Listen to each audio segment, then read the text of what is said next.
Yeah, it was. Sisters, listen to Pharrell. Where is God calling? Like, for any young person, when they see all this, they can feel very insignificant and unseen. We've been talking a lot about making space for God.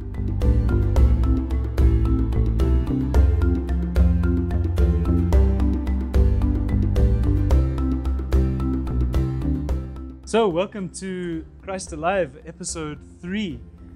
Today's episode is actually entitled Christ Alive because we're going to talk about the Pope's document called Christus Vivit, which means Christ Alive. And we are joined today by Sr Kgomotso. Our wonderful, wonderful guest. Welcome back, everybody. We hope you enjoy this conversation.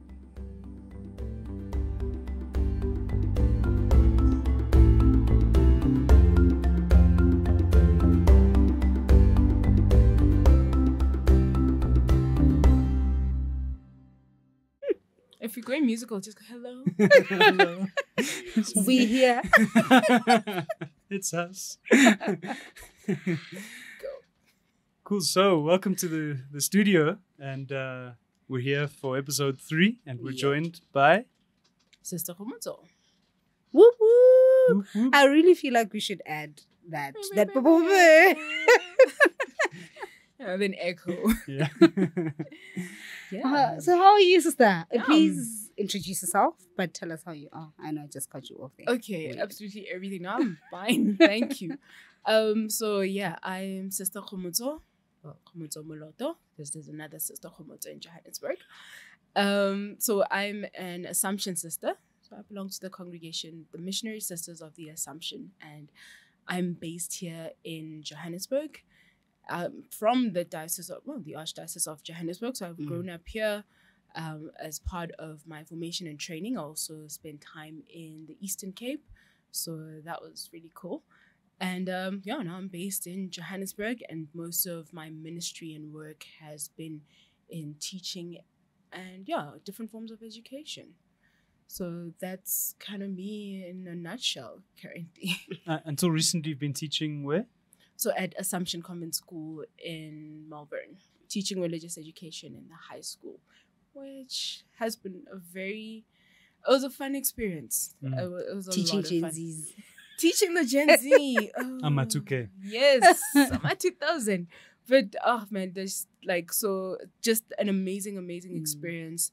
And especially the children I get to teach and the questions that they ask, especially in high school. That for me was just also just widening my view of faith, my experience of faith, and a belief in God. So, yeah, it's been such a great experience, and I'm really, really grateful I got to do that. Yeah. So, sister, where are you from in Johannesburg? Okay, so I come from the West Rand, from a place called Kagiso. So there's 2 parishes in Kagiso. Yeah, I was about to ask. Kagiso 1, Kagiso 2. Yeah, no, Kagiso 1 from St. Peter's Parish. So that would be home for me. That's where I grew up and lived there with family. Family's still there.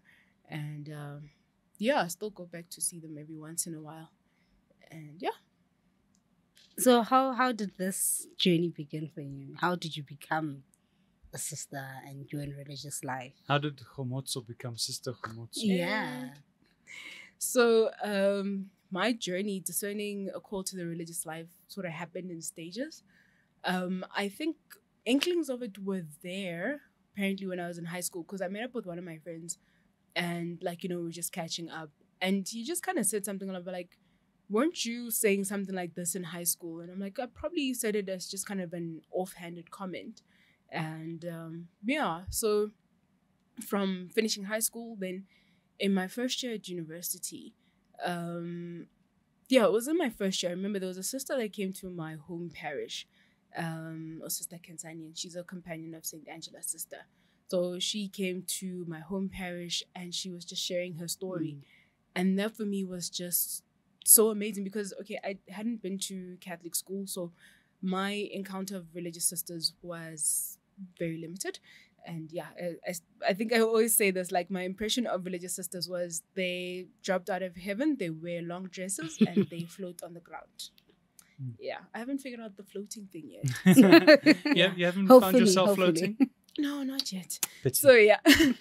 So that was my impression. But then she came and she was telling a story and she was talking about things I could relate to, like having friends, being in high school and things like that. And I'm like, but she's normal.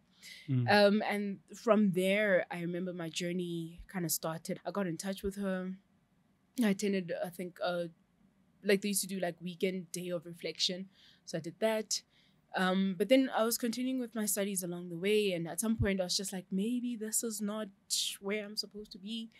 I know I visited another congregation in between times. And then after that, I was like, no, I don't think this is where God is calling me. And I was like, look, I'll use what I've studied and I'll just work somehow in the diocese.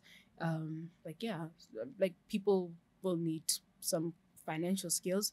So it was that. But then I met one of our younger sisters, she was a postulant. So she was like in her second year of formation as an Assumption sister. So she came to my home parish because one of our sisters, she was making her first profession. So she was making vows for the first time. And they needed young girls to do like liturgical dances because in different African countries, they have like liturgical dancing.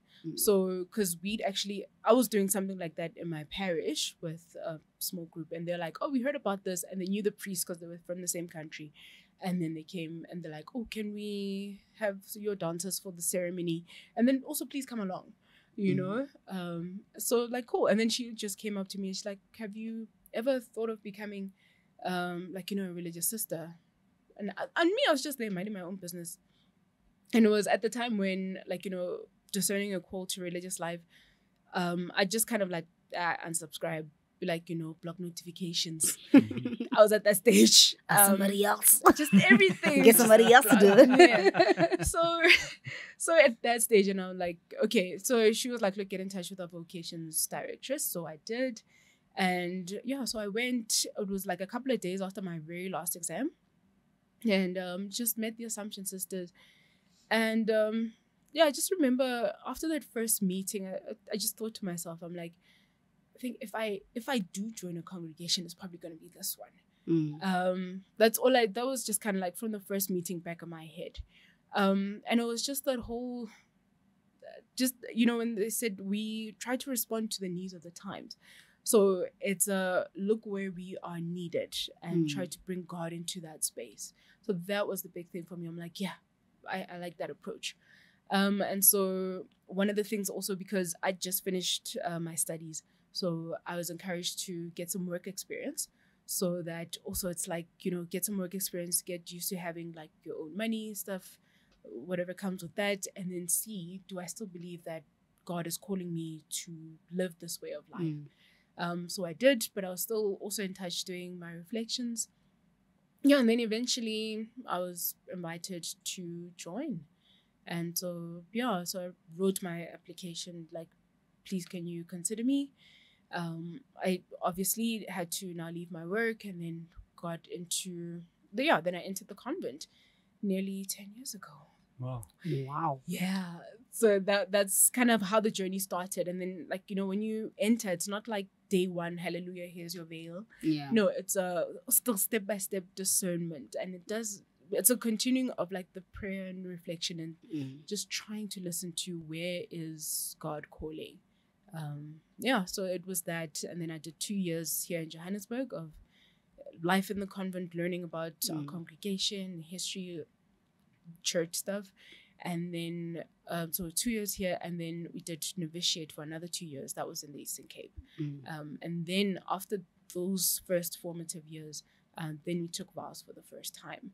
So I made my first vows in 2018. Wow. Yeah. For more information about the Jesuit Institute, visit our website at www.jesuitinstitute.org.za. You can also follow the Jesuit Institute on Facebook, Twitter, Instagram, TikTok, LinkedIn, and subscribe to our YouTube channel. Can I ask you about the veil? It's something that I've been thinking about for a while, because you have the hijab and all of that. Like, what does the veil mean for you, aside it being part of something you wear as a religious sister? But what does it mean for you? What does it mean for me? Wearing a veil for me is just, it's a way of being, well, I guess identified or recognized as a religious sister. That, when people, and a number of people have come up to me and just said, like, when we see somebody in a veil, it just gives us some form of reassurance that, there's somebody, or there are still people who are dedicating their lives in this way. So, yeah, I think that's what it means for me. It's one form of identifying myself as an Assumption sister. But I mean, most people who know me or see me will like notice I don't always have my veil on. It's normally when we have like something very serious or solemn, or I'm representing the congregation. So that for me is like, okay, as an Assumption sister, this is one form of expressing my identity. The other form is we have our emblem. So when we make vows for the first time, we get our emblem, and that also has meaning and all that. Yeah. So, Can you tell us the symbolism of your emblem? I don't know if it's visible on shot. Looks like that. Is there a way we can hold it? Well, yeah. It's visible. So, okay. So with us, when our first sisters came and they used to send letters, they used to stamp them. So the first stamps were in this shape. So that's why it's the shape. And then you'll see it's got the 5 stars of the Southern Cross. So because we were founded in South Africa, so like our congregation actually started in South Africa, and the Southern Cross, as you know, is visible in the Southern Hemisphere where we are. So it's our roots are here. And then you'll notice forming the cross, but also it makes an anchor. Yeah, so the anchor has always been one of the symbols in, like, since our early histories, especially because a lot of our sisters came by boat. But that the fact that the cross makes the anchor is just showing that, like, we're anchored in Christ. So that's the meaning beautiful. Of it. And then the design ridges on here are apparently very African in design. So that was included as part of the emblem. That's beautiful. Yeah. Now I'm wishing I was wearing one of my Jesuit shirts. Yeah, I think my novice formator will be very proud of me for remembering all of that. Yes. She'll be watching closely to see. Youth office. Yeah. So yeah. That's actually beautiful. Christ being our anchor. Yeah. And you'll notice that in our schools also, Assumption schools, there's normally like an anchor somewhere, just floating in there. You'll find it somewhere there. Just featured like, hi, don't forget I'm here. Yeah, so the anchor and the Southern Cross usually. Our Lady. Yeah, that's beautiful. Yeah. Religious life is such a journey. I think and I entered the year you took vows, so I've only got half the experience of religious life that you have. But don't make me seem old. The fact that you teach AMA 2000. Exactly. I'm here with the people teaching the AMA 2000. You are. So I mean, it's such a process full of ups and downs and that kind of thing, and it's never really what we expect it to be, I think. So the question that I'm wondering is, what has been your favorite thing, and maybe what has been your least favorite thing? Yeah, now you want confessions. Yes. I mean, I'm training for something, aren't I? That's also true. Okay, get your purple stone. Let's do this. Okay, one of my favorite things. No, let's start with what has not been good. I don't know. But one of the challenges,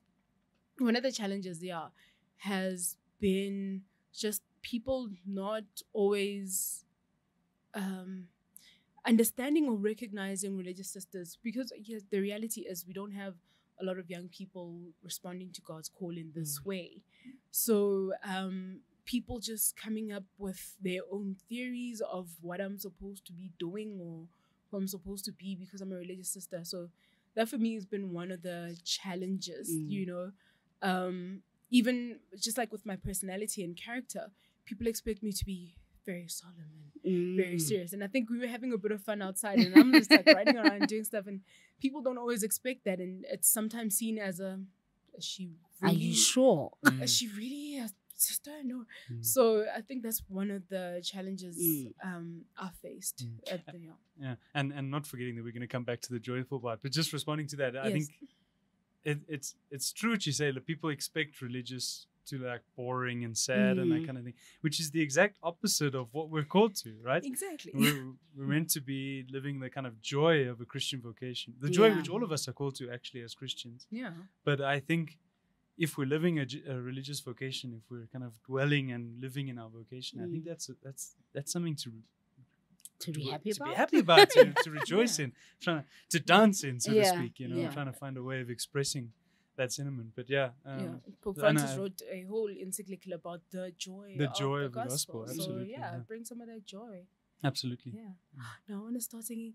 There's okay, I'm sorry. Like sing the it, soil, like you know the soil. I got joy. You don't want me to sing, child. No. But yes, and also off topic. But Pharrell also has like a really cool happy. No, not happy. He's got joy now. Joy.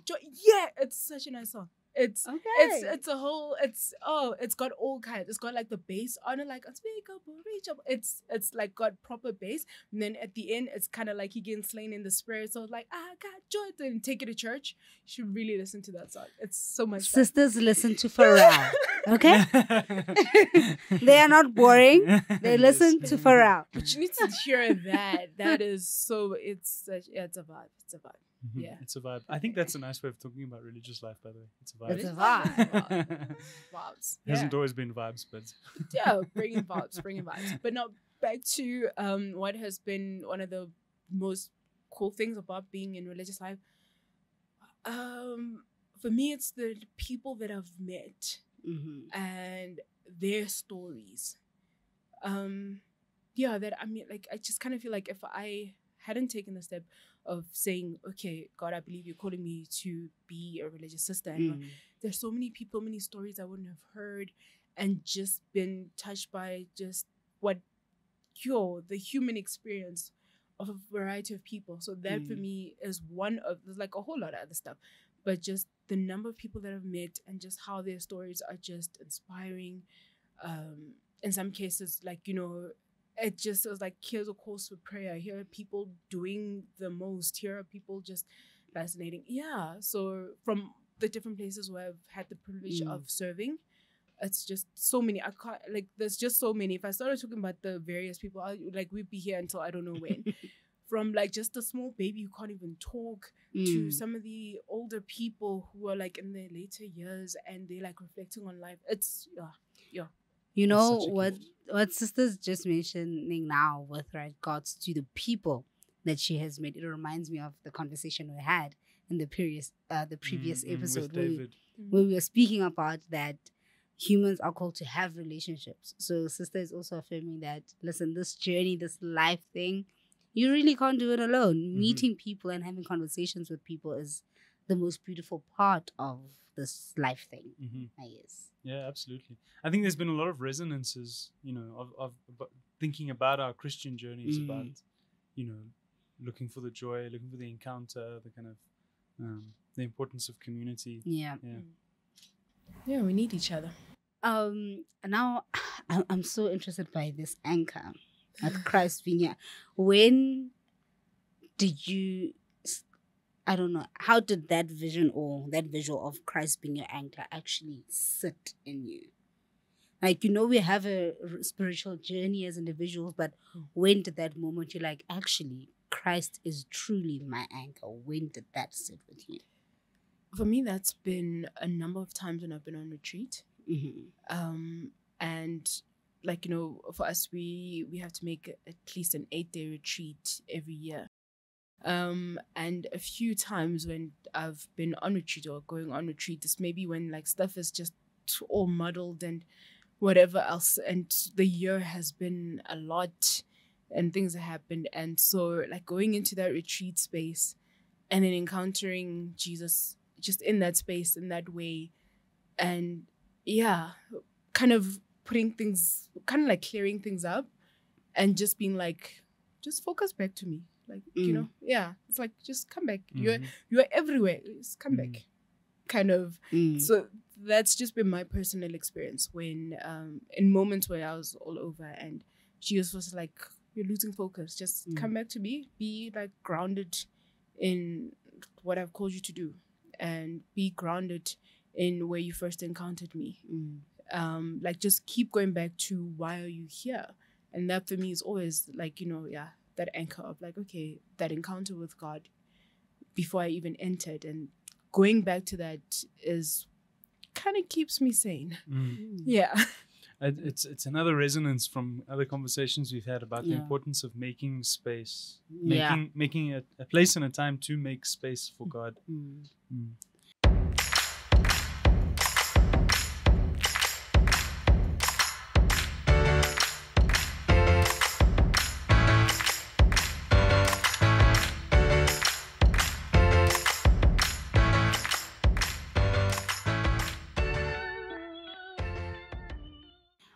But then now it brings me to the question, which is the topic for today, actually. How is Christ alive in you? How is Christ alive in me, or for me, or in my... All of those. All of the above. This is no multiple choice. You got A, B, and C. Just take all that. Okay. How is Christ alive in me? That I think can be best answered by people who've encountered me. I think they would see more than what I can. Yeah. They'd have a better idea. They could probably tell me if is Christ alive through me? Yeah. But how is Christ alive for me? Is in moments when we don't quite expect things to turn out well. Yeah. And then we just get that godly surprise of, wow, okay, I see you. Yeah, just like moments like that. Exactly. When we get that, or in the midst of just like really, really horrible situations, like where people are struggling, when people are going through like a lot, and then you still see people showing kindness to somebody else. Yeah. Like, you can go like people are helping each other out, or somebody just does something and be like, yeah. So for me, it's like, this is God just giving us nods at different moments, saying like, look, even in the darkest moments, even throughout human history, we've seen it. Like even in the darkest moments, even when things seem like it's going downhill here, and you just see glimmers of hope, glimmers of goodness, especially from people, when you just like, wow, like, we could have been in despair, we could have but this is God. Yeah. So that would be for me, like, this is how Christ is alive. Christ being alive in the life of the church, in places where there's that true seeking and wanting to be Christ to other people, trying to bring his presence into a world that really, really needs it. And you see a lot of people working towards that. There's so many people, so many different ministries all around us. Just everyone doing that for me is a sign that Jesus is saying, look, I'm still here. Like, I'm alive, guys. This is not just an Easter hallelujah, but like through the various ways everybody's just trying to follow his example. I feel that's how Christ is alive today. And I think that's exactly why Pope Francis named the encyclical, it wasn't encyclical, the apostolic exhortation. Following the synod on young people and discernment, he actually called it Christus Vivit. Christ is alive. For the name of the podcast, we just dropped the ears, but same idea, right? Christ is alive. That was an amazing document, I think. I don't know if you've had a chance to kind of go through it. No, I've read through parts of it. In fact, I think I've used some of the content in my lessons when I was talking with one of my grades about young people, and especially young people in the Bible. Especially around Youth Day, it can be something quite relevant. And I think towards the beginning of the exhortation, where the Pope talks about young people in the Bible, that whole spirit of youth, and like he names different people. Who's this? I think Solomon is one of them. There's that young servant girl in the house of Naaman. Also mentioning Jesus himself was young. His mom also. And Jesus' mom, not the Pope's mom. But sorry, just had to clarify. But my favorite one from those characters was David. And just basically him being anointed as king, like how that happened. That for me just resonates. Because for those who don't know the story, so Samuel was Lord Judge. So he went to Jesse's house. And God had sent him there and said, the next king of Israel is coming from this house, okay, son of Jesse. So he shows up. Jesse like shows him all his best oldest sons, and like, this one's quite strong. This one looks like, he's looking out, and he's like, oh yeah, from externally, these guys look like, this is leadership material here. And so, but at each one, all of these ones keep coming forward, and like God's voice says to him, no, this is not the one I've chosen. Like, no. So it was that until he asked him, like, are these all your sons? And Jesse's like, oh yeah, wait, there's the little one. Like, they forgot about my guy. So they just imagine. So they're like, yeah, there's the little one, he's looking after the sheep, yeah. And they were like, okay, go call him. So fine. Then when David walks in, that's when God's voice like, this is the one. And it just, for me, speaks volumes, because okay, he went on to be a great king. Yeah, mostly. Yeah. A few mishaps along the way. He asked for forgiveness. Yeah, that he did. He wrote a whole psalm asking for forgiveness. What can we do? So no, but that whole idea of like, here was somebody who was overlooked. He had his older siblings, and from the outside they looked like, yes, they're the ones candidates. Exactly. And then he's actually the one that God had chosen. That for me is like really just special. And especially thinking about young people today, how there's a lot happening on social media. There's a lot out there on the internet. We see influencers, we see celebrities, we see all these people who seem to have their lives together on the outside. And it can feel like, for any young person, when they see all this, they can feel very insignificant and unseen, But look, David was also unseen in his context. But that doesn't take away from the fact that God has a plan for every single one of us, that there's a God seed in all of us that's just waiting to grow. If you just give God that chance, give God that space and then grow within us and just bear fruit and make the world a better place. So yeah, that's one of the ones, like I like David's story. Just him coming up from being unseen to like zero to hero. I think that comes up in the Hercules theme song, like zero to hero. Yeah. But so many young people talk about that, isn't it? When you remember at the Archdiocesan Leadership Conference during okay, I'm using my own talk now, but anyway, you were present in my talk, and I remember we had a conversation with young people, and I said, "What has been your experience of youth ministry?" And so many of the young people said exactly this point of feeling overlooked, feeling disregarded, feeling not listened to. It wasn't everyone. Others did speak about having wonderful structures where they did feel listened to. But it's a common thing that you hear from young people involved in the church, that they'd feel overlooked.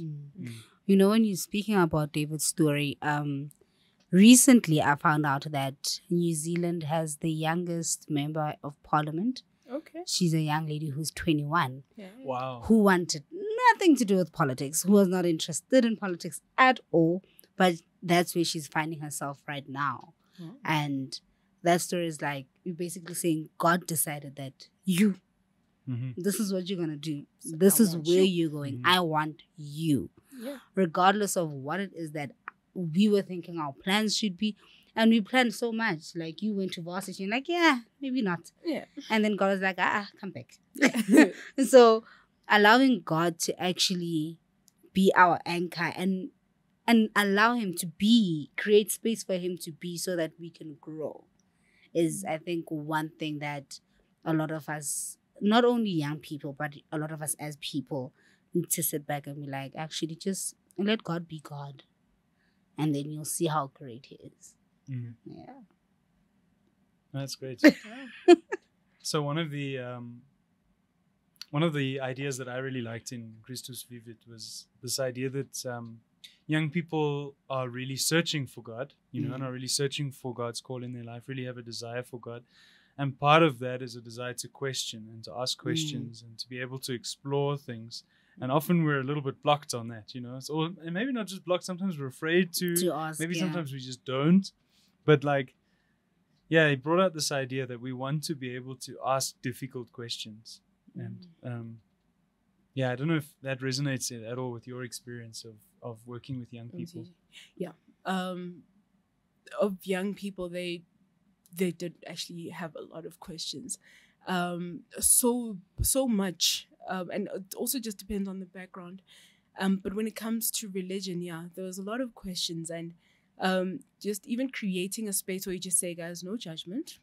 This is an open space that everyone is free to ask whatever is on their mind regarding religion, because a lot of the time, and I know also from my own experience in various places, where I might ask something and then I get no, but we've always done it this way, and that's it. Like, which can be very discouraging when, in earnest, it's like we're seeking God. We're trying to make sense of our faith, our religion. We want to make sense of who God is. And, by asking questions, people just say, no, we've just always done it this way, and that's it. And that's for various reasons, of course. For people, it's not always malicious, but when you're on the other side, you're just kind of like, but just tell me. Just answer the question. Give me an actual reason. Give me a reason. Rather than just this is the way it's always been done. For years, during Advent season, we don't sing the Gloria. Yes. For years, I was like, why don't we sing the Gloria during Advent? With Lent, it's like, okay, we understand. But during Advent, why? And then I asked my uncle, who's a deacon, I was like, because Christ is not there. And you're like, what do you mean? He's like, we're waiting for him to come. He's not here. That's why we're not singing it. And it kind of made sense because actually. So you see, for years I've been asking this question. No one answered me. And this one answer that I got, I was like, oh, okay, that makes sense. And then you move on. Why is it so difficult for a lot of people to just answer the question? Good. For some people, it's because they don't know that in their own formation, they were never really informed. So sort of younger generation now, we're more open to asking questions, where in some cases, I know with people who are older than me, they were not so much into asking really why this and that. It was just kind of they told me this and that's it, let's move. So now we're coming in. I think they called us the white generation at some point. Because we all do very well. Just tell me why. Ain't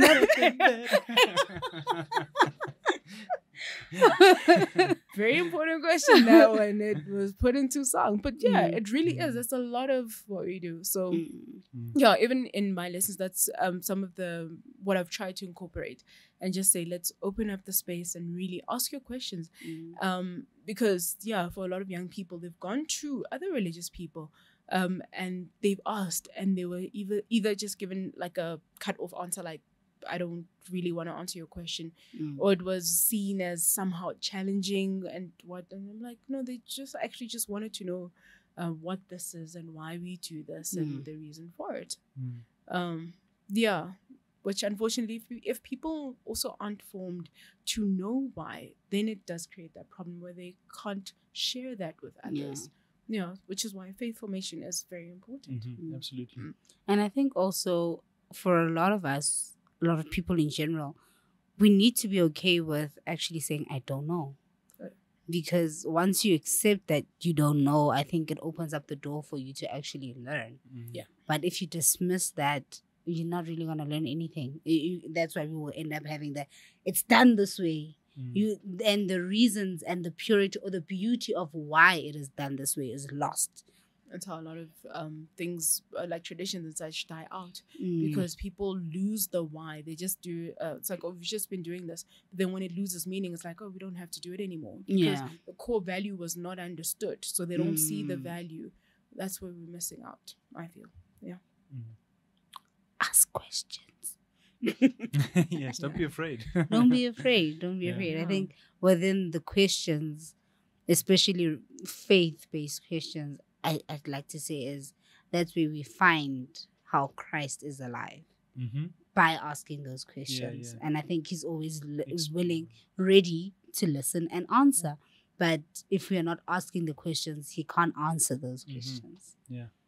In some sense, asking questions actually opens up that space. We've been talking a lot about making space for God, and I think questions actually, rather than pushing God out, I think they open the door to God. And I think now that I can't say this is what we want to do, this is what we're doing. At the end of each podcast, we ask, what is the good news? What is the good news? That Christ is alive. With joy we sing.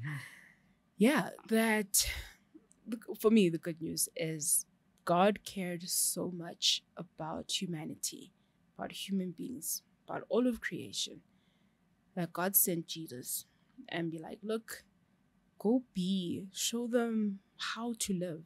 Show them what I want for them. Show them how they can live their best life. If you just do this, like be kind to people, show God's goodness, bring God's kingdom as effectively. Yeah, so God was like, I'm coming down in human form. I want to go through what you guys are going through. I want to experience this. So in that way, being relatable. Like God wanted to be relatable. Like, just wanted to relate with us, understand what we're going through, and still show us like, yo, this is the way you can live the way I want you to live, through the example of Jesus. Jesus was just showing us this is what God wants us to do. And that for me, I feel is the good news, that God cared that much to be like, okay, I'm going to leave heaven for a little bit and just, all the music, just hit pause there and I'll come back. And then, just come as Jesus. Let me go and pitch my tent among Let me just go hang with the peoples. Yeah. And, this is how we do it. This is how we do it. Exactly. I was trying not to sing it. I think you set me up for that one. Thank you. Okay. So that's awesome. Thank you so much. Yeah, thank you for having me. This was fun. This has been great. Thank you so much for joining us on this third episode of Christ Alive. We hope you really enjoyed listening to our conversation with Sr Kgomotso and all the different elements that we spoke about. Yeah, it was very interesting. We had so much fun. Thank you so much again. We hope to see you soon.